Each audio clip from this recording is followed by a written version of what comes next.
దేవుని యొక్క ప్రశస్తమైన నామమునకు మహిమ కలుగును గాక.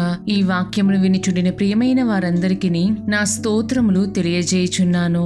ఈ ఉదయకాలమున మన వేకువ మన్నా యొక్క ముఖ్య అంశము కలత చెందుట ఎందుకు. దీని ధ్యానార్థమై మనము పరిశుద్ధ గ్రంథమునందలి మత్తయి సువార్త 6వ అధ్యాయము 26వ వచనము వైపు మన పరిశుద్ధ గ్రంథమును త్రిప్పెదముగాక. ఆకాశ పక్షులను చూడుడి, అవి విత్తవు, కోయవు, కొట్లలో కూర్చుకొనవు, అయినను మీ పరలోకపు తండ్రి వాటిని పోషించుచున్నాడు. మీరు వాటికంటే బహుశ్రేష్ఠులు కారా అని చదువుచున్నాము. క్రీస్తునందు ప్రియమైన వారలారా, మన యొక్క జీవితములలో మన చుట్టూ ఉన్న పరిస్థితులను బట్టి, జరుగుచున్న పరిణామాలను బట్టి కలత చెందు కాలములోనికి మనము వచ్చి ఉన్నాము. మన జీవితములలో కూడా మనము ఊహించని రీతిగా అనేక సంఘటనలు జరుగుచున్నవి. ఇటువంటి సమయములలో మనము చేయవలసినదల్లా ప్రభువును మాత్రమే చూచుచు ముందుకు సాగవలెను.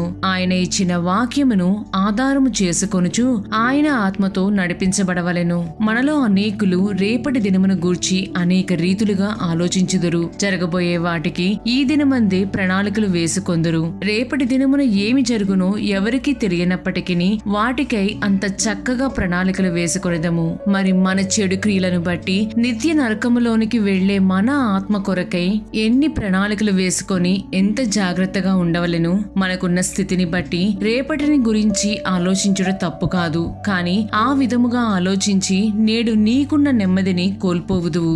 నీవు కలత చెందినట్లయితే దేవుడు నేడు నీకు సహాయము చేసిన దానికై నీవు ప్రభువునకు కృతజ్ఞతాస్తుతులు చెల్లించలేవు.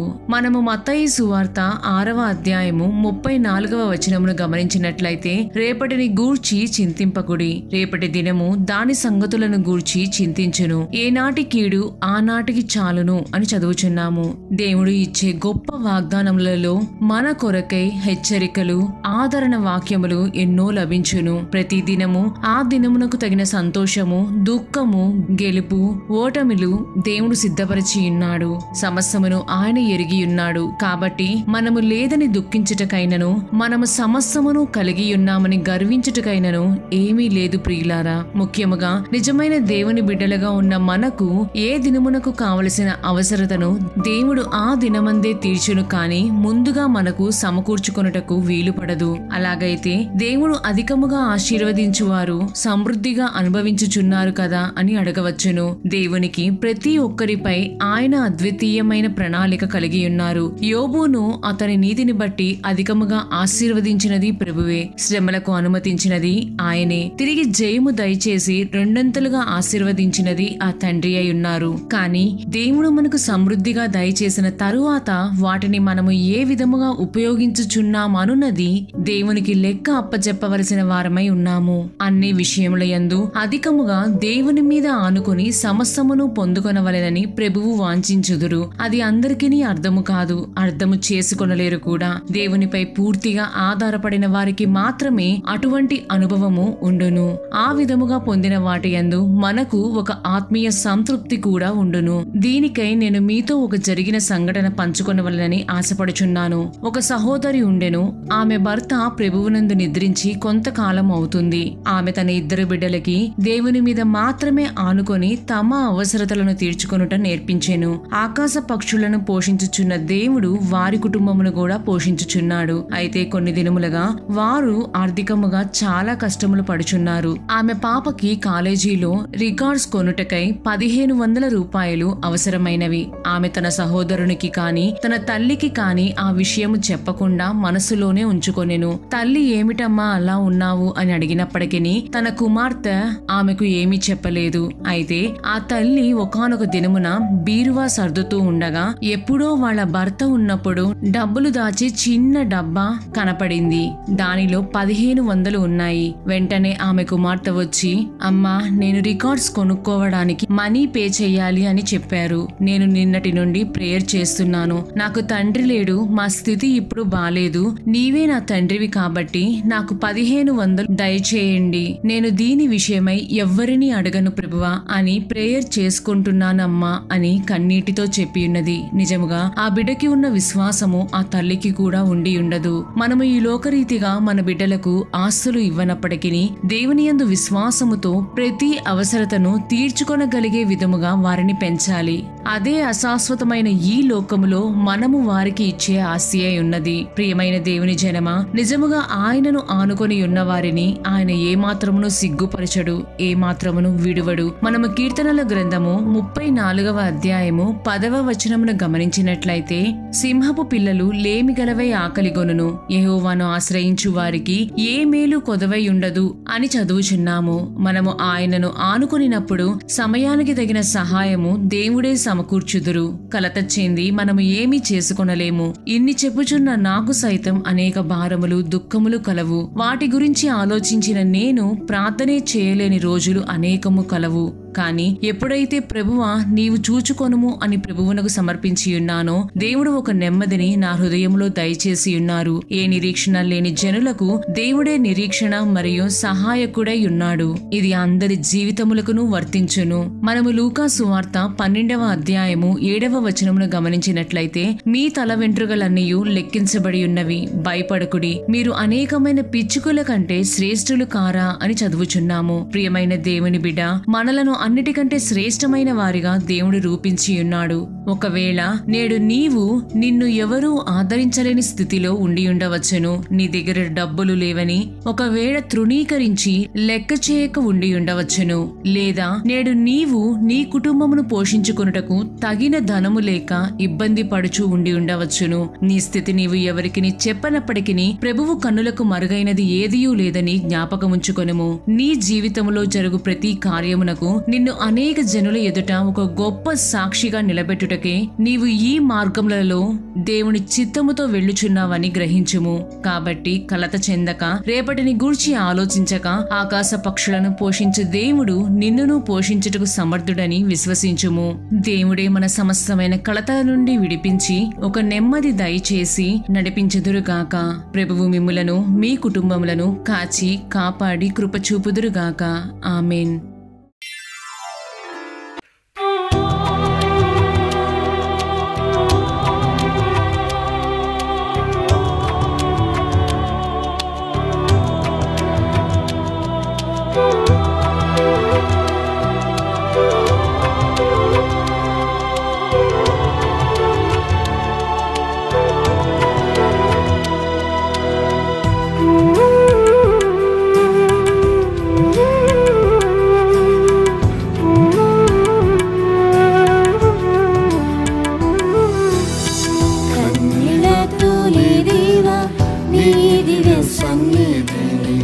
కనికర కృపకై వెదకుతూ వచ్చి తిని, కన్నులతో దేవా నీ దివ్య సన్నిధిని.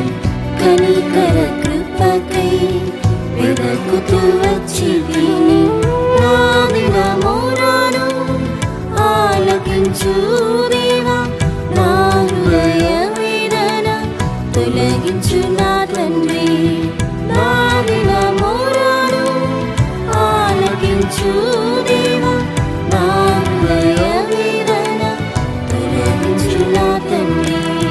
హేతువు లేకుండా నాకు శత్రువులు హింసించిరి నా దేహం బహుక్రూరముగా. హేతువు లేకుండా నాపై శత్రువులు హింసించిరి నా దేహం బహుక్రూరముగా. హృదయ వేదనతో తల్లడిల్లే ప్రాణం ఆదరణకై కనిపెట్టుచున్నాను. హృదయ వేదనతో తల్లడిల్లే ప్రాణం ఆదరణకై కనిపెట్టుచున్నాను. కన్నులతో దేవా నీ దివ్య సన్నిధిని, కనికర కృపకై వెదకుతూ వచ్చి తిని, కన్నులతో దేవా నీ దివ్య సన్నిధిని. కనికర కృపకై వెదకుతూ వచ్చి తిని, నా దినమోరాను ఆలకించు దేవా, నా హృదయ వేదన తొలగించు నా తండ్రి.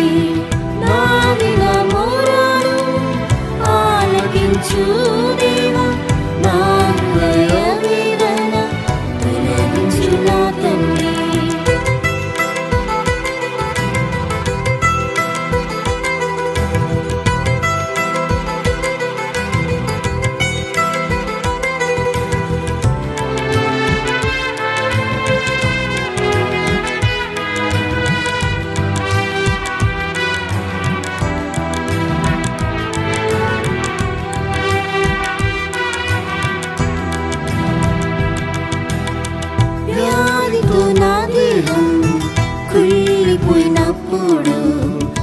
వ్యాకులంతోనే నేను కృషించిపోయితేనే, వ్యాధితో నా దేహం కుళ్ళిపోయినప్పుడు, వ్యాకులంతోనే నేను కృషించిపోయితేనే, ధరణిలో నా వారే జీవిడిచినను, ధైర్యము నిరీక్షణ స్వస్థత నీయుము.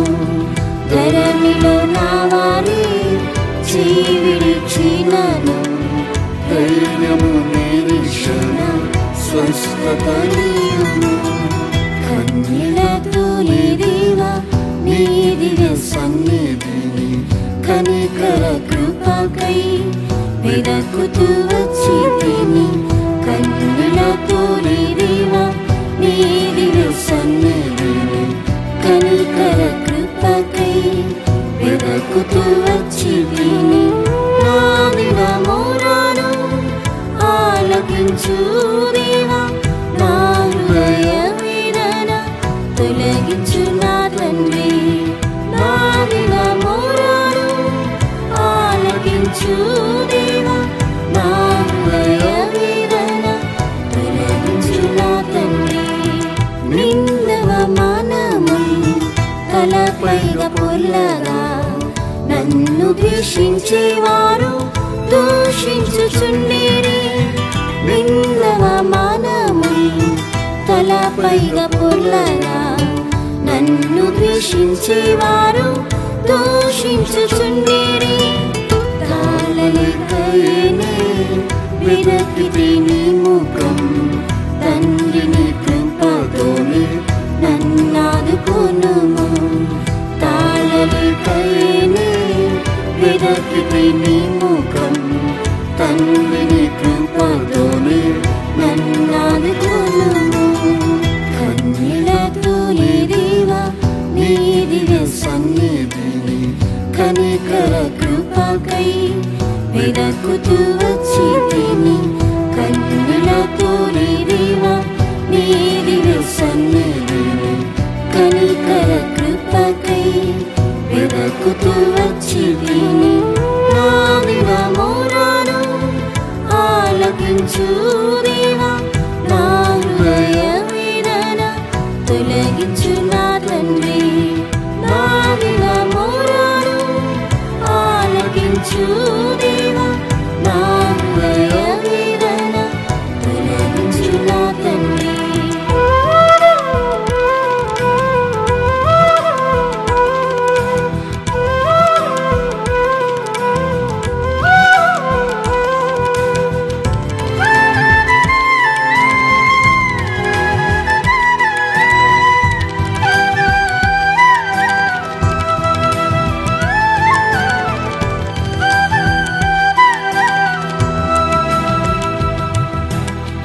నీ నామం నిమిత్తం శ్రమల పాలైతిని, నీ సత్యవాక్యముకై ఉపద్రవం కలిగెను.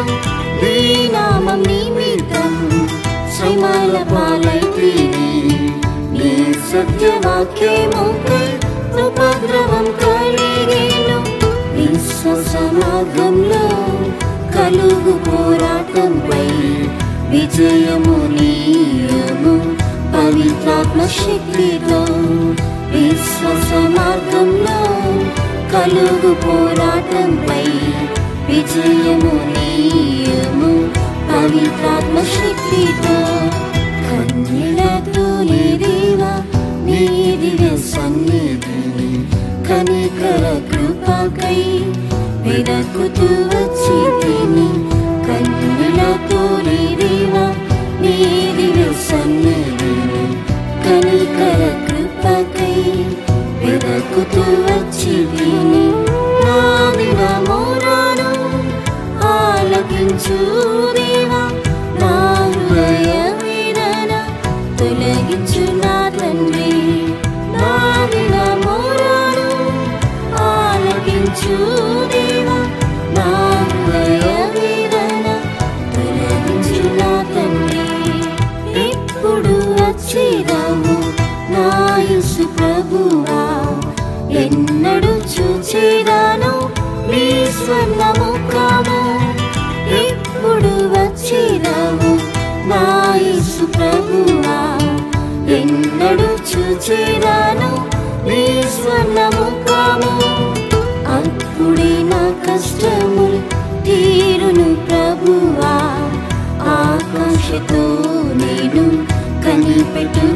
వేడుకొనుచున్నాను.